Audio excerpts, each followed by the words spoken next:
Pag-usapan natin ang nalalapit ng impeachment trial ni Vice President Sara Duterte. Makakausap natin ang isa sa mga miyembro ng prosecution panel at San Juan Representative Isabel Zamora. Magandang hapon, magandang gabi, Congressman Zamora, at welcome back sa Arangkada Balita. Hi, good evening po, and good evening po sa lahat ng tagapakinig natin. Siguro, Congressman, unahin ko nang po muna yung special session tomorrow. Gaano po ito ka-importante at ano nga ho yung magiging priorities po natin?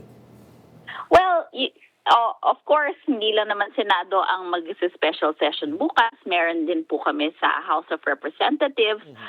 But alam niyo ho, natapos namin lahat ng priority measures before the break po. Kaya po lahat po ng nakalista doon sa issuance ng ating mahal na Pangulo, nagawa po ng Kongreso yon. And yun nga ho, Congressman, marami nga nagko-compare dun sa, kumbaga kayo ay tuloy-tuloy yung trabaho nyo sa Kongreso, walang power struggle sa inyo.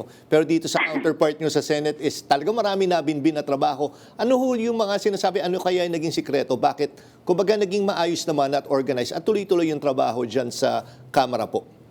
That's correct. Alam nyo ho, meron naman hong malaking minority group po sa amin, but we are able to work together for or in relation to bills that will help our countrymen.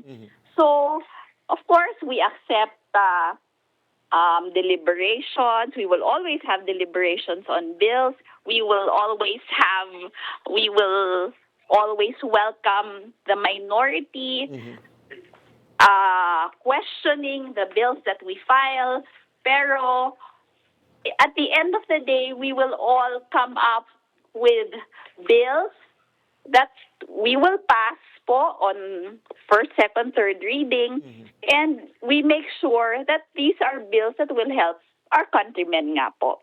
We have good relations with the members of the minority, the other, the different parties. We all have good relations, and that is important po para tuloy-tuloy ang trabaho.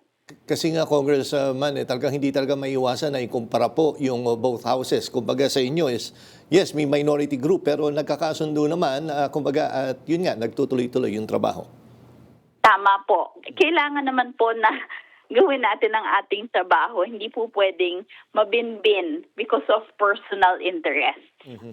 And Congressman, ito, of course, bilang kasama na sa prosecution panel, kamusta po yung paghahanda nyo para sa impeachment trial po ng ating Vice Presidente? Tuloy-tuloy lang po ang aming paghahanda, yung prosecutors. Ngayon po, ilabas na natin ang pangalan ng private prosecutor. So, you see that we are a big group, yung public prosecutors, private prosecutors. Nagtutulungan po kami lahat in our preparations. Meron po kaming mock trials. Madami po kaming binabasa. May mga reviewers po. Of course, kaka-file lang po natin ng pre-trial brief. Yun po ay binasa natin. And yung pre-trial brief din po nung respondent, pinag-aralan din po natin yan. And para siguro sa kabatiran ng mga nanonood po ngayon, paano ba yung magiging ano ho niyan? Kumbaga may division of labor po ba kayo? Kumbaga bawat miyembro ng prosecution team may naka-assign na isang article? Or paano po ba yan? At ano po yung naka-assign sa inyo kung sakaling ganun po? Ay, opo. Meron po tayong assignments and we have at least 2 articles per public prosecutor.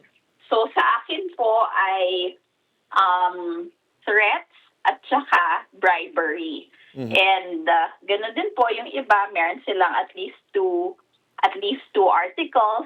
Although we are expected po na alam din namin ang patungkol sa ibang articles of impeachment.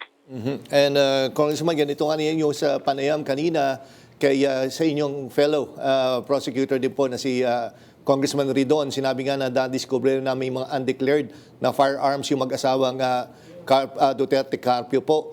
May ihahabol ho ba to dun sa mga articles of impeachment? Saan ho ito babagsak? At yun baga, kumbaga, hindi naman mate-technical kung isasama nyo ito.